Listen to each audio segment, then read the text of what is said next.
everybody, Pat Huntoon here with Technique Junkies, and today we're going to be making that very pretty floral cross card using icing diamonds and a stencil. It's a one-layer card, one stamp, and one stencil. It is so easy and so beautiful, and I think you're really going to enjoy it. So let's get started. So today we're going to just use a few supplies. The SD 1224 No Greater Love, and that's going on the inside of the card. And then we're using pixie spray and 3 different icing diamonds. One is Vert Pastel, one is gold or light gold. Mine are really close in color, so you'll either get gold or light gold. And then the other one is beautiful blue. So the 24 karat icing diamond is the gold one, and then the other 2 are just regular diamonds. So the very first thing we're going to do is stamp the No Greater Love on the inside of my cardstock. Now I am just simply using 100-pound Nina Solar White. You can use 80-pound cardstock and get the same results. The product does not have a high water content, so it will not buckle your cardstock if you let it dry naturally. Okay, so first thing I'm going to do is stamp that on the inside of my card. So that's been stamped on the inside of the card, as you can see, and I'm just going to make sure that ink is dry and then fold it closed. And then the next thing I'm going to do is take the Floral Cross and spray it with pixie spray. And what pixie spray is, if you're not familiar with it, it's a low-tack repositional adhesive for stencils that will hold the stencil nice and firm in place on your card and not move while we're putting the substance down. You can try to tape it down to get similar results, but you really will get it nice and firm and perfect if you use pixie spray. So I'm going to spray this and then wait 1 minute, which is what the bottle tells you to do, and it is better. It changes the tackiness of it. And then I will put it down and we'll start putting the color on. My pixie spray is nice and tacky, so I am going to center this on here, and this Floral Cross fits perfectly on a 4 1/4 by 5 1/2 piece of paper, which is why it's so easy to make it one layer. So I'm just going to press that down onto my background there. My background paper can move, which is fine, but my actual piece will not be moving. So I'm going to start with the Brilliant Blue, which is this purpley blue color. It is so pretty. I was trying to find colors that are a little representative of Easter, and purple and green seem to do that. So look at how much I'm putting on there, hardly anything. You can also use the actual stencil as your palette, but you do not need much of this purple. Actually, you don't need much of any of the colors, but you need all the 3 colors. So I'm just going to put this at the top, and then each of the edges areas.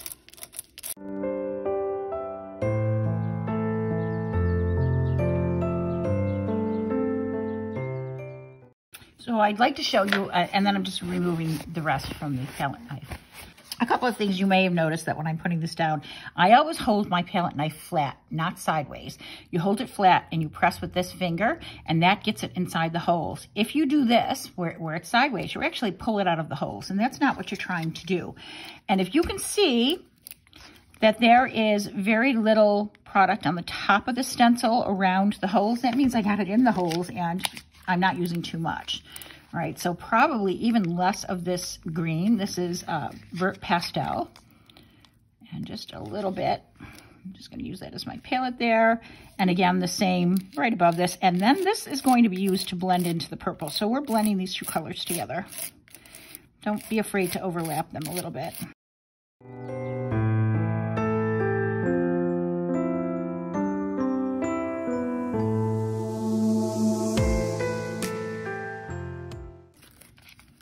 And then finally the gold and the rest.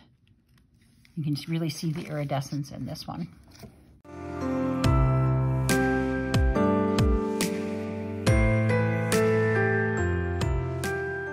Okay, so that's all the paste that you need.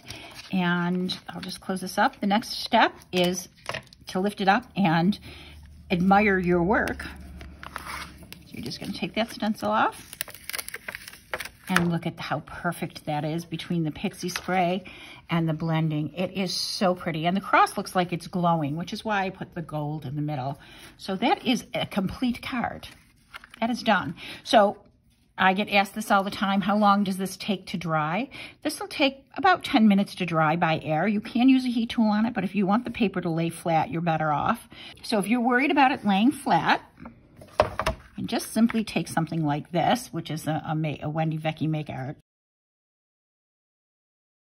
I'm just going to put this down with some magnets.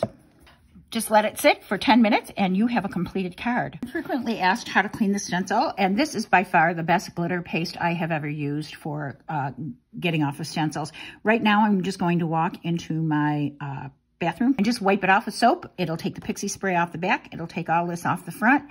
Not a lot of scrubbing, just my hands, and it'll also clean anything I got on my fingers. And that'll be that. If you forget and you leave it on your work surface, get yourself some Totally Awesome from the Dollar Tree, and it'll easily come off with a couple squirts of that or a baby wipe. So that is our tutorial today. We have this beautiful floral cross card that is shimmery and it's just beautiful in person, and no greater love on the inside. It's one layer, it's easy, and it's very stunning. So thank you for watching today. We'll see you next time.